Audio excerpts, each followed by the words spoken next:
Welcome to the Chase Challenge Week 9. So last week you made it through the whole law. Moses was on top of Mount Sinai in the wilderness of Sinai, and that's where God gave him the law and all the instructions for building the tabernacle. Well, this week, Moses finishes getting the tabernacle all in order, all in place, exactly the way that God had told him to do it. And all the Israelites pitched in. They brought each a little of themselves to donate to the dedication of the tabernacle. And this whole tribe was set apart. The Levite tribe, the whole tribe was set apart for the service of the tabernacle so that the Israelites could meet with God. So everything's set up, everything's working, everybody's camped out, and maybe they're comfortable. And guess what? It's time for God to move them. It's time to leave Mount Sinai. It's time to get closer to the promised land. They don't know where he's going to take them, which path he's going to take them on, but they just know God is moving and they must follow. So they have to pack it all up. Everything is temporary for the Israelites right now. Their dwellings are temporary. Their place of worship is temporary. Their wilderness living is temporary. But as they're moving towards the promised land and they're in the wilderness, they become discontent. They start craving things that God is not providing for them in the wilderness. Now, keep in mind that God is providing for everything that they need, but sometimes we want things that we don't necessarily need, and that was the case with the Israelites. They were losing sight of what awaited them in the promised land and all the ways that God wanted to bless them there and all of the things that he said that he would provide for them in the promised land. But they weren't there yet. They wanted it now. And their cravings led to a spirit of complaining. And their complaining became contagious. It spread throughout the whole camp. Pretty soon, everybody was complaining. And the complaining led to questioning what is going on, questioning the plan, questioning leaving Egypt, and criticizing the leader. They began comparing their life, their temporary situation that they found themselves in right now. They began comparing that with what they had in the past, what life was like when they were in Egypt. Somehow they forgot all the suffering and all the mistreatment and all the misery that they had when they were crying out to God, asking God to rescue them out of their slavery in Egypt and rescue them from all this mistreatment. Suddenly, the grass was greener on the other side, and they had a distorted view of the reality of the past. Suddenly, Egypt looked so good, and they were desiring everything that they had in Egypt. They became consumed with their temporary situation and how they wanted more than what God was giving them right now. Maybe you're in a season, a temporary situation, and you have desires and cravings and maybe even things that aren't wrong, but desires in your heart, like, okay, God, you know the desires of my heart, and I really want this, and why aren't you giving it to me? Maybe you are in a temporary season.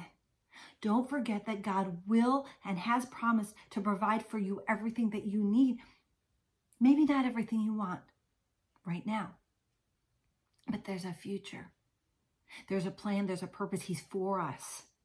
He is with us. We can trust him fully. And the Israelites were turning their backs on the future promises when they began to focus on the past, led to a questioning of God and his plan and a criticism of the leader that God had placed over them. Moses, you will see in this week's reading, gets it on all sides. He is criticized by the group as a whole, this group over here, and even those closest to him. My questions this week are this: who criticized Moses? How did Moses feel when he was criticized? How did it affect him? How did it impact him when he was hated on and stabbed in the back by those He was trying to lead in God's ways. Number 3, how did God respond to the criticism?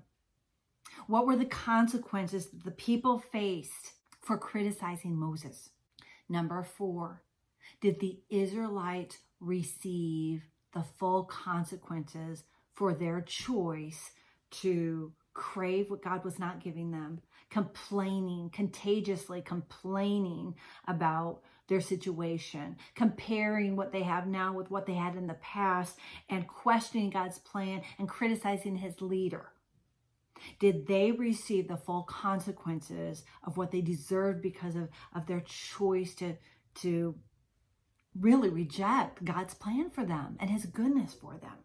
If they did not receive the full consequences for their choices and their actions and their attitudes, how did God intervene? Who did God send to intercede for the children of Israel? And who out of that group of people, whose lives were saved?